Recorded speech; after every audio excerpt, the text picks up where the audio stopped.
आकाशवाणी देहरादून से प्रस्तुत है प्रादेशिक समाचार।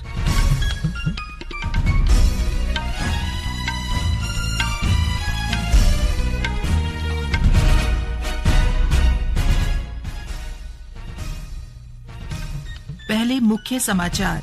केंद्रीय नागर विमानन मंत्री ज्योतिरादित्य एम सिंधिया ने आज वर्चुअली देहरादून स्थित जॉली ग्रांट हवाई अड्डे के नए टर्मिनल भवन का लोकार्पण किया।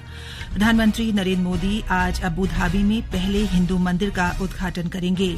श्री बद्रीनाथ धाम के कपाट 12 मई को श्रद्धालुओं के दर्शनार्थ खोले जाएंगे और केंद्रीय माध्यमिक शिक्षा बोर्ड ने 10वीं और 12वीं कक्षा की आगामी बोर्ड परीक्षाओं के बारे में अफवाहों और फर्जी सूचनाओं के संबंध में एक परामर्श जारी किया।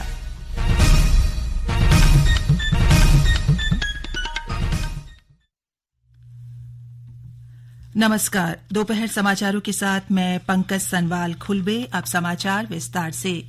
केंद्रीय नागर विमानन मंत्री ज्योतिरादित्य एम सिंधिया ने आज वर्चुअली देहरादून स्थित जॉली ग्रांट हवाई अड्डे के नए टर्मिनल भवन का लोकार्पण किया।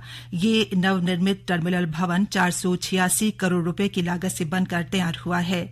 इस अवसर पर केंद्रीय मंत्री ने कहा कि इस टर्मिनल भवन से पर्यटन, रोजगार और क्षेत्रीय कनेक्टिविटी को मजबूती मिलेगी और अर्थव्यवस्था में वृद्धि आएगी। कार्यक्रम में मुख्यमंत्री पुष्कर सिंह धामी ने कहा कि वर्तमान में 13 हवाई पोर्ट का निर्माण प्रदेश में किया जा रहा है। श्री धामी ने कहा कि सरकार का प्रयास पर्यटकों को आवागमन की हर सेवा उपलब्ध कराना है। उन्होंने कहा कि जॉली ग्रांट को अंतर्राष्ट्रीय स्तर का बनाने के लिए निरंतर प्रयास किया जा रहा है। मुख्यमंत्री ने कहा कि केंद्र सरकार के सहयोग से प्रधानमंत्री नरेंद्र मोदी के नेतृत्व में राज्य सरकार ने चुनौतियों को अवसरों में बदलने का प्रयास किया है। इस मौके पर हरिद्वार सांसद डॉ रमेश पोखरियाल निशंक भी मौजूद रहे। प्रधानमंत्री नरेंद्र मोदी की संयुक्त अरब अमीरात यात्रा का आज दूसरा दिन है। वे आज दुबई में नवाचारी बाजार स्थल भारत मार्ट का वर्चुअल उद्घाटन करेंगे। इसका उद्देश्य भारतीय उत्पादों को वैश्विक स्तर पर लाना और दोनों देशों के बीच व्यापारिक संबंध बढ़ाना है। प्रधानमंत्री आज दोपहर दुबई में विश्व सरकार शिखर सम्मेलन में वैश्विक नेताओं को संबोधित करेंगे और अबू धाबी में बोझ सनवासी अक्षर पुरुषोत्तम स्वामी नारायण संस्था मंदिर का उद्घाटन करेंगे।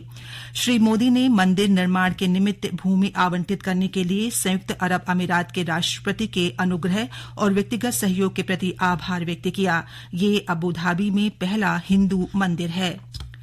राष्ट्रपति द्रौपदी मुर्मू ने सार्वजनिक परीक्षा कदाचार रोकथाम विधेयक 2024 को मंजूरी दे दी है। संसद ने हाल में बजट सत्र में ये विधेयक पारित किया था। विधेयक का उद्देश्य सार्वजनिक परीक्षाओं में धांधली और अनुचित तरीकों का इस्तेमाल रोकना है। विधेयक में अपराध साबित होने पर 3 से 10 वर्ष तक के कारावास और 10 लाख से लेकर 1 करोड़ रुपए तक जुर्माने का प्रावधान है। इस विधेयक के तहत आने वाले सभी अपराध संज्ञेय, गैर जमानती और गैर समाधेय होंगे। निर्वाचन आयोग ने प्रदेश में आगामी लोकसभा चुनाव की तैयारियां शुरू कर दी हैं। इसके लिए जिला निर्वाचन अधिकारी जिला स्तर पर मतदाताओं को मतदान के प्रति जागरूक करने के लिए विभिन्न कार्यक्रम आयोजित कर रहे हैं। इसी कड़ी में उत्तरकाशी के जिला निर्वाचन अधिकारी डॉ मेहरबान सिंह बिष्ट ने लोकसभा चुनाव में मतदाताओं से बढ़ चढ़ कर मतदान करने की अपील की है। आकाशवाणी से बातचीत में जिलाधिकारी ने कहा कि लोकतंत्र को मजबूत बनाने के लिए सभी को स्वतंत्र और निष्पक्ष होकर बिना किसी भय व दबाव के अपने मताधिकार का प्रयोग अवश्य करना चाहिए।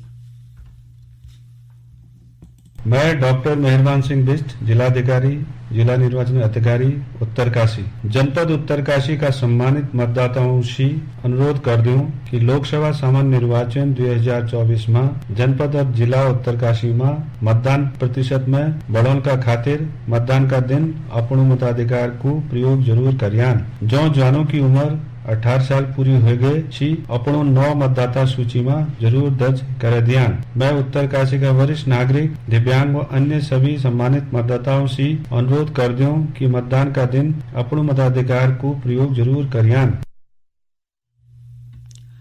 उधर नैनीताल के मुख्य विकास अधिकारी अशोक कुमार पांडे ने युवाओं से 18 वर्ष आयु पूर्ण होने पर मतदाता सूची में पंजीकरण कराने की अपील की है। उन्होंने कहा कि मतदाता पंजीकरण या इससे संबंधित किसी भी जानकारी के लिए लोग टोल फ्री नंबर 1950 पर भी संपर्क कर सकते हैं।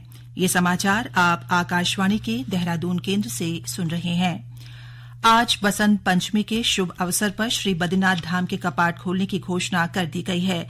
मंदिर समिति ने बताया कि 12 मई को श्रद्धालुओं के दर्शनार्थ सुबह 6 बजे मंदिर के कपाट खोले जाएंगे। आज नरेंद्रनगर राजमहल में विधि विधान पंचांग गणना के बाद महाराजा मनु जयेन शाह ने पूजा अर्चना की। बद्रीनाथ धाम के कपाट मई से आगामी 6 महीने के लिए श्रद्धालुओं के लिए खुले रहेंगे। केंद्रीय माध्यमिक शिक्षा बोर्ड सीबीएसई ने 10वीं और 12वीं कक्षा की आगामी बोर्ड परीक्षाओं के बारे में अफवाहों और फर्जी सूचनाओं के संबंध में एक परामर्श जारी किया है। 10वीं और 12वीं कक्षा की वार्षिक बोर्ड परीक्षाएं 15 फरवरी से 2 अप्रैल तक होंगी। सीबीएसई ने कहा है कि पहले भी ये देखा गया है कि परीक्षा के समय कुछ लोग सोशल मीडिया प्लेटफॉर्म पर अफवाह फैलाकर उनके पास प्रश्न पत्र होने का दावा करते हैं। बोर्ड ने कहा है कि ये व्यक्ति, समूह और एजेंसियां भोले भाले छात्रों और अभिभावकों से प्रश्न पत्र के बदले पैसे मांगकर उन्हें लूटने का इरादा रखती हैं। बोर्ड ने कहा कि ऐसी गैर जिम्मेदाराना गतिविधियां छात्रों और जनता के बीच भ्रम और घबराहट पैदा करती हैं। बोर्ड ने कहा है कि वो फर्जी खबरें और अफवाह फैलाने वालों की पहचान करने और उनके खिलाफ कार्रवाई करने के लिए सतर्क और सक्रिय हैं। उसने अभिभावकों को सलाह दी है कि वे बच्चों से कहें कि वे इस तरह की अफवाहों पर विश्वास न करें और ऐसी किसी भी गतिविधि में शामिल न हों। बसंत पंचमी आज देश के विभिन्न भागों में श्रद्धा, आस्था और उल्लास से मनाई जा रही है। माघ शुक्ल पंचमी के इस अवसर पर ज्ञान, विवेक और विद्या की देवी मां सरस्वती की पूजा आराधना की जाती है। राष्ट्रपति द्रौपदी मुर्मू ने देशवासियों को बसंत पंचमी की बधाई दी है। एक सोशल मीडिया पोस्ट में उन्होंने आशा व्यक्त की कि श्रद्धा और समर्पण का ये उत्सव लोगों के जीवन में प्रसन्नता और समृद्धि लाएगा। राज्य के मुख्यमंत्री पुष्कर सिंह धामी ने प्रदेशवासियों को बसंत पंचमी की शुभकामनाएं देते हुए कहा कि ये पर्व प्राकृतिक सौंदर्य और नई ऊर्जा के संचार का संदेश देता है। इस अवसर पर मुख्यमंत्री ने प्रदेशवासियों से प्रकृति के संरक्षण और संवर्धन के लिए संकल्प लेने की भी अपील की है। राज्य सरकार ने प्रदेश के 21 राजकीय इंटर कॉलेजों को क्लस्टर विद्यालय बनाने के लिए 24 करोड़ रुपए की धनराशि स्वीकृत की है।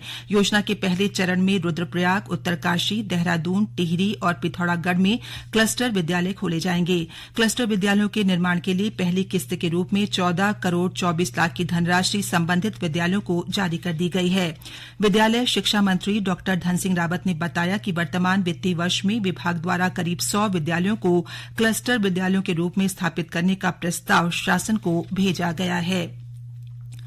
केंद्र सरकार ने नैनीताल के हल्द्वानी में नया केंद्रीय रेजिमेंट स्वास्थ्य योजना यानी CGHS वेलनेस सेंटर खोलने को लेकर मंजूरी दे दी है। ये जानकारी देते हुए केंद्रीय रक्षा एवं पर्यटन राज्य मंत्री अजय भट्ट ने कहा कि इससे पूरे कुमाऊं मंडल को लाभ होगा। उन्होंने बताया कि जल्द ही CGHS के अपर निदेशक हल्द्वानी का निरीक्षण कर CGHS वेलनेस सेंटर खोलने की व्यावहारिकता को सुनिश्चित करेंगे।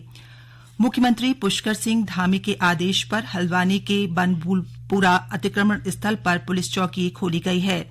हल्द्वानी हिंसा में घायल महिला पुलिसकर्मियों ने चौकी का उद्घाटन किया। गौरतलब है कि मुख्यमंत्री ने हरिद्वार में नारी शक्ति बंधन कार्यक्रम में बनभूलपुरा में अतिक्रमण स्थल पर पुलिस थाना खोलने की घोषणा की थी। घोषणा के 24 घंटे के अंदर चौकी खुल गई। नैनीताल जिला प्रशासन ने आम लोगों के स्वास्थ्य के मद्देनजर हल्द्वानी में चिकित्सा कंट्रोल रूम स्थापित किया है।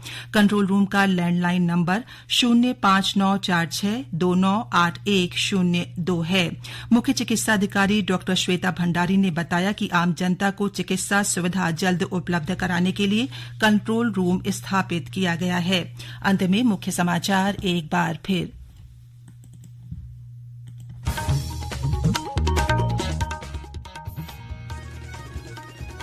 केंद्रीय नागर विमानन मंत्री ज्योतिरादित्य एम सिंधिया ने आज वर्चुअली देहरादून स्थित जॉली ग्रांट हवाई अड्डे के नए टर्मिनल भवन का लोकार्पण किया। प्रधानमंत्री नरेंद्र मोदी आज अबू धाबी में पहले हिंदू मंदिर का उद्घाटन करेंगे।